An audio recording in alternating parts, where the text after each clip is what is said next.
Assalamu alaikum. Welcome to my YouTube channel. Today I am going to discuss reabsorption in the proximal convoluted tubule of nephron.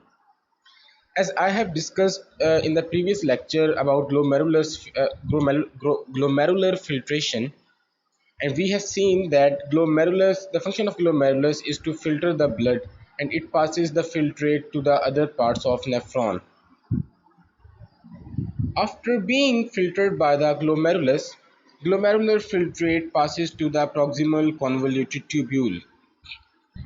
The function of this proximal convoluted tubule is to reabsorb the many useful solutes that come along with the glomerular filtrate.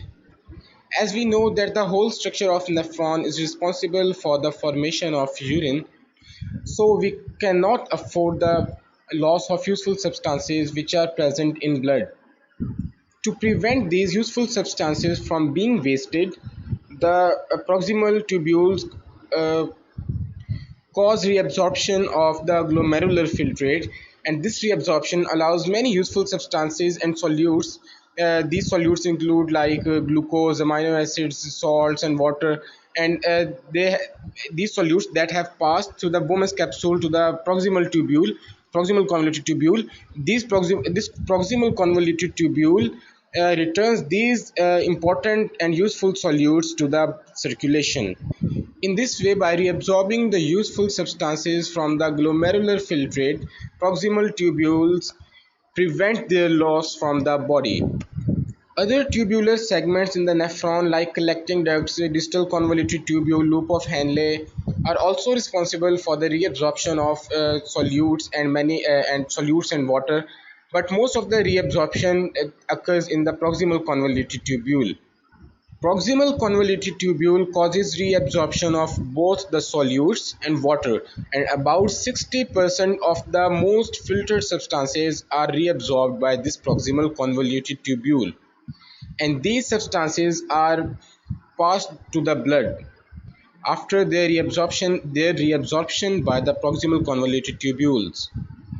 In a normal and healthy animal, about 65% of sodium, 65% of water, 65% of chlorine, 100% of glucose, and 100% of amino acids, and 80 to 90% of bicarbonates are reabsorbed in the proximal convoluted tubule. As the proximal convoluted tubule passes the reabsorbed substances to the blood circulation, so it needs an extensive blood supply, and this blood supply is provided by peritubular capillaries that surround this proximal tubule. This connection between the peritubular capillaries and proximal tubule cause the reabsorption of solutes and water from the proximal tubule to the blood circulation. Transport of tubular fluid components into the blood is brought about by two pathways. One is transcellular pathway and other is paracellular pathway. Transcellular pathway and paracellular pathway. Let's talk about transcellular pathway. Before discussing this pathway, you need to know the structure of a proximal tubule. This proximal tubule is composed of epithelial cells and basolateral membrane. These epithelial cells have this apical surface that is continuous with the lumen of the proximal tubule. After this apical surface, there comes the basolateral membrane. After this basolateral surface or basolateral membrane, there is interstitium and then peritubular capillaries. As the apical surface faces the lumen of the proximal tubule, the tubular fluid flows over the apical surface of epithelial cells of proximal tubule. So, in transcellular pathway, substances are transported by crossing apical plasma membrane, then basolateral plasma membrane, and finally expelled into the interstitial fluid on the blood side of the cell. It means that substances are secreted into the interstitium of cortex near to the blood capillaries. Glomerulus, proximal convoluted tubule, and distal convoluted tubule are surrounded by a cortical interstitium. In simple, these parts are present in the interstitium of cortex, and the remaining structures like loop of Henle and collecting ducts are present in the interstitium of medulla or medullary interstitium. So, the substances transported through transcellular pathway cross apical plasma membrane and basolateral plasma membrane and finally discharge into the cortical interstitium on the blood side of the cell. The transport or passage of these substances through the apical surface and basolateral surface occurs through carrier mediated transport. As you can see in this picture, that there are extensive microprojections on the apical plasma membrane, and these microprojections are called microvilli. These microvilli create a membranous structure called brush border. The function of this brush border is to provide a vast surface area for the transport of fluid components in the cell. Similarly, basolateral plasma membrane also has enfoldings, and these enfoldings enhance the surface area available for the transport from the cell into the interstitial fluid. Briefly, the transcellular pathway allows the substances to pass from the lumen to the apical plasma membrane, then basolateral plasma membrane through carrier mediated transport and to the and then to the interstitium and finally into the peritubular capillaries. Now let's come to the paracellular pathway. As you can see in the diagram that the apical membrane is in the form of domains, and these domains are connected to the other domains of apical plasma membrane and also to the basolateral membrane. At the junction of basolateral membrane and domains of apical plasma membrane, there is a structure called zonula occludens, and this zonula occludens is a permeable structure. The permeability of this zonula occludens causes the substances to move through it from the lumen of the proximal tubule to the interstitium, cortical interstitium. The substances that pass through the zonula occludens are transported to the cortical interstitium by passive diffusion or by solvent drag, and whole this pathway is known as paracellular pathway. When the reabsorbed substances reach the interstitium, they are taken up by peritubular capillaries. This movement of water and solutes from the interstitial fluid to the bloodstream is driven by Starling's forces. As in the glomerular filtration, I have told you that medium and large sized molecules like blood proteins are retained in the capillaries of glomerular capillaries, while water and salts are filtered through the glomerulus. Due to the retention of the proteins in the capillary, there develops high oncotic pressure within the capillary and less hydrostatic pressure, because oncotic pressure is due to the proteins, while hydrostatic pressure that is exerted by the fluid on the walls of capillaries. As water and salts have filtered, so this results in the decrease in the hydrostatic pressure and increase in the oncotic pressure. This high oncotic pressure and low hydrostatic pressure in the peritubular capillaries facilitates fluid and solute uptake from the cortical interstitium into the bloodstream. In birds, the reabsorption of substances from the tubule lumen to the interstitium is brought about by mechanisms like passive diffusion, solvent drag, primary active transport, and carrier mediated secondary active transport. Transport of sodium and potassium from the tubular fluid to the blood is driven by sodium-potassium ATPase pump, and this pump is located in the basolateral membrane. This pump extrudes 3 sodium ions out of the basolateral membrane to the interstitium and takes 2 potassium ions on each turnover of the pump. Due to this release of sodium, intracellular sodium concentration decreases while intracellular potassium concentration increases. Due to the presence of less positive charge in the interior of the cell, This interior of the cell becomes electrically negative relative to the exterior. As the interior of the cell becomes electrically negative, thus an electrochemical gradient for sodium across the apical membrane is established, and this favors sodium uptake from the tubule fluid into the cell. Sodium uptake across the apical cell membrane is facilitated by specific transporters which are present in the membrane, the apical plasma membrane. Other substances like glucose, amino acids, phosphates, sulfates, and organic anions are taken up from the proximal tubule fluid by secondary active transport, which is the transport of a solute in the direction of its increasing electrochemical potential, coupled to the facilitated diffusion of a second solute in the direction of its decreasing electrochemical potential. And this second solute is usually an ion. So, the active uptake of these substances increases their intracellular concentration and they move across the basolateral plasma membrane.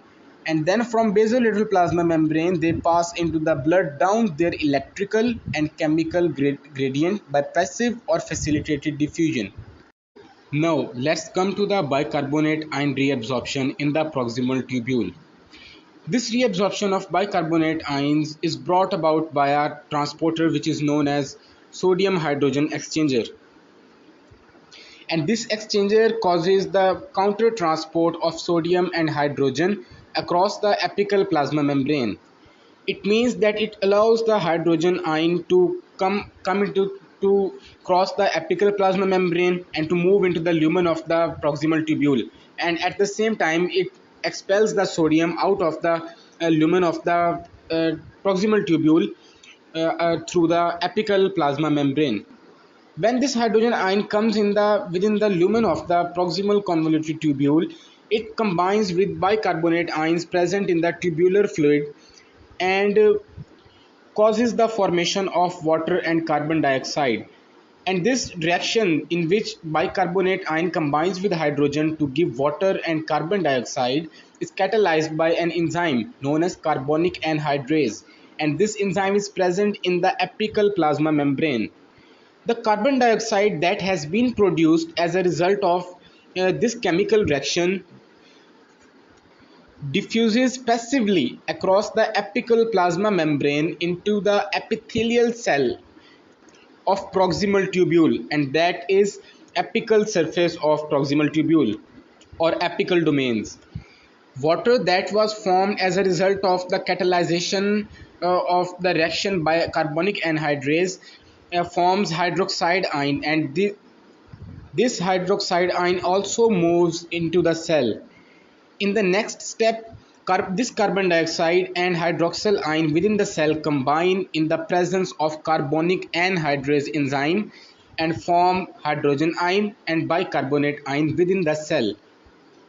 So this reaction is also catalyzed by carbonic anhydrase enzyme. Finally, this bicarbonate ion moves across the basolateral plasma membrane through a sodium 3-bicarbonate cotransporter as well as bicarbonate chloride exchanger. As bicarbonate ion is being transported out of the cell, out of the proximal tubule via basolateral plasma membrane, the bicarbonate chloride exchanger causes the entry of chloride ions within the cell at the same time when bicarbonate ions leave the cell. By this mechanism, proximal tubule reabsorbs 60% to 85% of filtered bicarbonate ions. Now let's talk about the chloride ion reabsorption. Chloride ion reabsorption occurs through both paracellular and transcellular routes, and I have discussed these both routes already in this lecture. And chloride ion reabsorption is also indirectly controlled by a sodium potassium ATPase pump. The zonula occludens, which is a junction between apical plasma membrane and basolateral plasma membrane, is highly permeable to chloride ions. Thus, paracellular transfer of chloride from the tubule lumen to the interstitial fluid occurs through this zonula occludens. The transmembrane transport of chloride ions is also facilitated by chlorine coupled transporters in both apical and basolateral plasma membrane and chloride channels in basolateral plasma membrane. There is a need of chloride reabsorption by the proximal tubules because sodium, bicarbonate, glucose, amino acids, and other solutes are selectively reabsorbed and water is taken up along with these solutes. The concentration of chloride rises in the tubule fluid, and this establishes a gradient for chloride ion movement towards the blood side of epithelium. Similarly, in the early proximal tubule, the selective uptake of sodium exceeds than anions, resulting in a net positive charge on blood side. This creates a small gradient favoring anion reabsorption.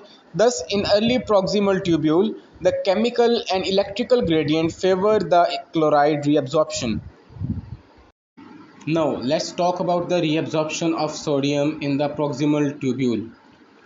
Sodium uptake from the lumen occurs predominantly by electrically neutral sodium chloride uptake, facilitated by coordinated sodium chloride coupled transporters and by passive reabsorption of sodium through the paracellular pathway. So, two routes for the sodium uptake are: one is the paracellular pathway and other is the coordinated sodium chloride coupled transporters.